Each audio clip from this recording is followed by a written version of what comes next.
Salut à toi futur trader et bienvenue dans cette nouvelle vidéo. Ici on va tout simplement étudier les zones de valeur. Donc les zones de valeur sur des multi-time frames, les zones de valeur bien sûr qui vont tout simplement nous accompagner, nous donner le plus de précision, nous faire acheter au bon moment et vendre au bon moment n'importe quel actif financier. Donc moi j'utilise ces zones là sur des marchés américains et bien sûr sur l'or, mais ça peut aussi s'utiliser sur le forex et sur plein d'autres actifs que vous pouvez trouver sur votre watchlist TradingView ou votre broker. Donc bienvenue à toi sur cette nouvelle vidéo. Ici je vais te montrer comment effectuer des performances aussi précises chaque jour, c'est à dire que tous les jours sur les marchés j'arrive à avoir des performances vraiment phénoménal. Donc si je te montre par exemple rapidement l'historique du jour, donc ici hop, j'ai bien mis aujourd'hui, donc on voit que par exemple sur l'or j'ai gagné plus de 9000 $, sur le Dow Jones plus de 3400, 3500 et ABE actuellement j'ai plus de 500 sur le Dow Jones et 500 sur le dollar. Alors sur le gold, voilà. Donc ici vraiment j'ai des très belles performances en sachant que ces performances là je te les partage tous les matins avant tout le monde. Ici à 8h34 par exemple, normalement tu reçois gratuitement toutes les annonces économiques importantes, le rapport fondamental qui est très important, qui va tout simplement t'aider à définir un contexte, de comprendre ce qui se passe actuellement sur le marché, qu'est-ce qui s'est passé pendant la session asiatique, etc. Et mes analyses avec mes futures prises de position et l'explication de chaque, bien sûr, prise de position. Donc ici on voit bien que j'attendais un achat sur le Dow Jones et ici on voit bien que j'attendais aussi un achat en bas de la zone de valeur sur le gold. Donc n'hésite pas, c'est 100% gratuit, le lien est en biographie, tu as juste tout simplement à mettre ton email et tu recevras ça en automatique à partir de demain sans aucun souci. Donc voilà, ça c'est partagé. Donc vous savez, regardez, le plan a bien été respecté sur le Dow Jones et sur le GC. Alors c'est tous les jours de la même façon, ça sera un produit gratuit et ça sera gratuit pour toujours tant que je suis en vie. Ok, donc passons généralement alors directement aux choses sérieuses. Donc ici on est sur un graphique de l'or, mais on va le faire l'exercice sur le Dow Jones car j'ai une préférence pour le Dow Jones en ce moment. Donc ça dépendra de la volatilité, ça dépendra aussi des actualités, etc. Donc peu importe ce que vous allez mettre en place, une stratégie de trading, vous pouvez appliquer le contexte de zone de valeur en plus pour filtrer, pour apporter on va dire une petite touche beaucoup plus précise et vous allez comprendre aussi la psychologie des intervenants et on va essayer de rentrer dans le contexte en vif des sujets en analysant de cette façon. Donc les zones de valeur, qu'est-ce que c'est? Alors avant d'aller plus loin, on va tout simplement essayer d'expliquer les zones de valeur. C'est tout simplement une zone où il y aura par exemple des acheteurs et des vendeurs. Donc on peut se dire que c'est une accumulation, c'est un range, etc. etc. mais c'est pas forcément ça. C'est plus des zones où il va y avoir pas mal de volume échangé, où les intervenants vont être tout simplement d'accord sur le prix échangé. D'accord? C'est-à-dire que si on regarde rapidement ici en 30 minutes, ma zone de valeur, ici en 30 minutes elle n'existe pas, mais si je vais en 3 minutes ici, d'accord, je vois qu'il y a une zone de valeur ici. D'accord, là j'ai un prix échangé plutôt rassurant. Donc ici par exemple, voilà, je sais que entre ce plus bas et ce plus haut, là j'ai un prix échangé, j'ai une zone en fait de range. Pourquoi? Parce qu'en fait, regardez ici, on a eu ce qu'on appelle une extension, ok, une belle accumulation comme ça, une nouvelle expansion, donc on casse tout ça, d'accord, et on refait encore une fois une zone de valeur avant de repartir.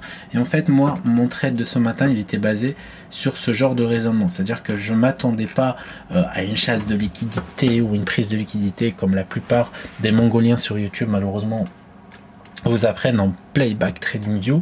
Donc moi je suis vraiment trader en live market, c'est à dire que je suis là pour trader ce qui se passe réellement sur le live et pas sur le replay du TradingView parce que c'est vraiment pas intéressant, ça t'apprendra vraiment rien du tout. Il faut savoir que quand tu fais du replay TradingView, donc désolé d'insister là-dessus, tu n'as aucune émotion, tu as aucune psychologie, tu as aucune gestion de risque et tu n'as pas de compte de trading actif ni réel ni démo. Alors que si tu fais ça en temps réel, si tu backtestes en temps réel, c'est à dire que tu viens et tu testes la stratégie en temps réel, tu vas avoir des émotions, tu vas avoir de la psychologie, tu vas avoir de la gestion de risque, tu vas avoir aussi des phases où tu ne peux pas gérer ton trade parce que je sais pas, tu peux avoir un problème, tu peux être au travail, tu peux ta femme ou ton gosse qui est derrière toi, ou ta copine, ou ta mère, ou ton père, etc. Donc il y a énormément de choses qu'il faut prendre en compte quand on met en place une stratégie, il faut la tester en temps réel.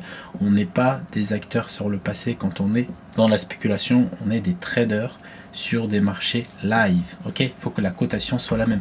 Après, il faut se dire une chose, c'est super important, mais vraiment super important, c'est que les prix sur les marchés, ok, donc on va prendre le graphique en daily comme ça, donc les prix sur les marchés, donc ici c'était une période où il y avait de la géopolitique, par exemple de la macroéconomie, etc., différentes d'ici, et différentes d'ici, et différentes d'ici, et différentes d'ici. C'est-à-dire que chaque phase de marché, chaque période de marché, chaque année du marché, chaque mois, chaque jour, chaque seconde, c'est toujours différent. Donc on essaye de rester toujours dans le contexte actuel du marché. On ne va pas se dire est-ce que ma stratégie pourrait marcher ici. Non, ce n'est pas possible. Ça, c'est pas une chasse de liquidité de tout ce qui s'est passé ici. Ça, c'était une panique. Les mecs, ils ont paniqué. Ils se sont dit ça y est, c'est le Covid, c'est la fin du monde. Allez, on vend tout à gogo et regardez ce qui se passe derrière. Bim, c'était pas du tout une chasse de liquidité. Il n'y avait aucune raison de chasser des traders en CFD. Surtout que tous les mecs qui vous répètent qu'il y a une chasse de liquidité, ils sont tous en CD, c'est-à-dire qu'ils ne sont pas du tout sur le marché. C'est des mecs qui n'existent pas sur les cotations réelles. C'est-à-dire que moi, actuellement, même avec mon capital, je suis pas du tout au marché. Hein. Il faut pas croire que mon broker, c'est pas parce que c'est Vantage que ça y est, ils sont... Non. Je suis en fait sur une cotation réelle, d'accord, mais je suis contre le broker. Si je gagne, le broker perd. Si je perds, le broker gagne. En fait, c'est comme ça malheureusement. Il faut l'accepter, il faut le comprendre. Et c'est le jeu, d'accord. Le broker est contre vous. Et donc ici, il n'y a pas de chasse de liquidité, il n'y a rien du tout. En fait, c'est tout simplement le marché qui fonctionne de cette façon, qui va bouger en fonction des news. Donc c'est pour ça que le backtesting sur du replay TradingView, c'est la plus grosse arnaque de 2021, 22, 23 et 24, 25, 26, parce que c'est quelque chose qui va vraiment se répéter sur du long terme. Alors, il y a même un gland sur YouTube et sur Instagram qui a fait 90 jours de trade avec vous en replay TradingView. C'est-à-dire que tous les jours, il va poster une vidéo en replay, il va venir ici, il va vous expliquer que là, il y avait un boss, un shosh, tous ces bêtises là pour prouver que voilà sa stratégie est gagnante. Sauf que ça malheureusement personne le fait. Ce genre de capitaux live réel, personne va vous le montrer en live. Pourquoi? Parce qu'ils ne détiennent pas autant d'argent. Et bien sûr c'est des fake traders et des traders spécialisés sur le replay TradingView. Donc passons aux choses sérieuses. Du coup la zone de valeur c'est tout simplement une zone échangée bien sûr et qui va être détectable sur plusieurs unités de temps. C'est à dire que là par exemple en daily, ici j'ai une zone de valeur daily. Pourquoi? Parce qu'en fait regardez que la zone de valeur elle arrive toujours après une belle extension. Ok, on a une belle extension du prix et là qu'est-ce qu'on a? On a des échanges de cette façon, ok, avec un plus bas ici et un plus haut ici. Ça c'est super important de comprendre ça. Donc on a une zone de valeur qui va souvent arriver après un run, ok, on a un run comme ça et puis on a une zone de valeur comme ça, ok. Là je détecte ma zone de valeur. Maintenant si j'ai une zone de valeur en daily, H4, H1, 30 minutes, 3 minutes, qu'est-ce que je fais? Je vais essayer de les adapter. En fait je vais faire de la convergence d'unités de temps, essayer de comprendre où est-ce que je veux me placer et est-ce que je peux me placer correctement, d'accord. Donc on a aussi pour la tendance baissière à peu près la même chose, on a des zones de valeur qui vont se manifester comme ça, et on a aussi des zones de valeur qui vont se manifester comme ça, boum, comme ça, ok, donc la zone de valeur, la zone de valeur, la zone de valeur, ok, donc vous avez compris le concept, c'est très simple, et en plus quand on va descendre sur des unités de temps comme des unités de temps, pardon, comme du M30, etc., on va pouvoir voir le volume et regarder et repérer les zones de volume. Ça aussi, c'est quelque chose de super important. C'est pas parce qu'il y a une bougie comme ça qu'il y a du volume ici. C'est pas parce qu'il y a une bougie comme ça qu'il y a du volume échangé ici. Le volume échangé ne va pas être ici, mais il va être plutôt ici. Ok. Et ça, on le verra que en 30 minutes. Donc ça, c'est une zone de valeur, donc avec un plus en plus bas. Et ici, on a une grosse zone de valeur. Donc, qu'est-ce qu'il a le Dow Jones? Il est en haut d'une zone de valeur. Ok, maintenant, si on regarde en zoom comme ça, ok, on va se mettre en H4, bam, comme ça. Qu'est-ce qu'on va? On va en fait qu'on a une nouvelle extension, tac, comme ça, ok, et une création de zone de valeur. Donc, ça, c'est ma zone de valeur en H4. Maintenant, si je regarde encore de plus près, ok, donc là, je sais que c'est une zone de valeur. Donc, qu'est-ce que j'ai ici? Hop, alors il y a une petite erreur, pardon. Qui s'est décalé. Voilà. Maintenant, je vois que le prix il est en dessous de ma zone de valeur. Maintenant, du coup, il est plus trop en dessous, il est repassé au-dessus. Mais je vois que mon prix, en fait, était en dessous ce matin. Donc, c'est comme ça que j'ai pris en compte mon trade ce matin. J'étais en dessous des 50%. Et quand je suis en dessous des 50%, donc j'ai regardé en 1 heure, donc il n'y avait pas grand-chose. En 30 minutes, qu'est-ce que je vois? Je vois une création de zone de valeur. Pourquoi? Parce qu'en fait, on a ce momentum, ok, comme ça. Et on a une configuration. Alors, tout à l'heure, je fais un dessin du style comme ça. Ok, donc ça ressemble un peu, mais vous voyez, en live market, c'est différent, d'accord? On n'aura pas la photocopie de ce que je dessine ou de la théorie. Parce que là, c'est du réel pratique et ça, c'est super important. Et donc là, on a en fait une zone de valeur comme ça, ok, plutôt baissière, parce qu'on peut avoir des zones de valeur comme ça, hein. Ok, il faut vraiment que ça accumule, que ça crée des vrais plus hauts, des vrais plus bas, ok. Et après, on a une extension, d'accord, qui casse en fait le plus haut de la zone de valeur et le plus bas de la zone de valeur, parce qu'ici, ça a été cassé. C'est pas du tout une chasse de liquidité, tout ça, donc faut arrêter avec ces conneries-là. Donc maintenant, regardez, maintenant on a le plus bas ici, mais on a le plus haut là, ok. Donc qu'est-ce que ça fait? Bah, ça crée un plus bas ici, et ça recommence. Donc zone de valeur ici, et donc à partir de ce moment-là, je me suis dit, ok, j'ai pris en compte en fait la zone de valeur H4, qui est juste là, ok. Et donc là, j'ai la zone de valeur M30, pas rapidement, et à partir de là je me suis dit ok, ici si le prix commence à réagir pardon, avec du vrai volume au marché, et ben je me placerai correctement, ok, je me placerai correctement. Et donc là regardez ici, on va pas trop, il y a du volume en 30 minutes mais pas assez pour prendre la position 30 minutes. Par contre si on va rapidement en 3 minutes ici, regardez. Donc on a la zone de valeur ici qui vient d'être travaillée, retestée par là, ok, avec du vrai volume acheteur, ok. Donc là on a du vrai volume au-dessus de la moyenne qui se manifeste, ça c'est super cool. Et à partir de ce moment-là, bah, moi je commence à me placer correctement, ok. Dès qu'on est sorti de la zone de valeur, d'une petite zone de valeur en M3, voilà, un truc comme ça.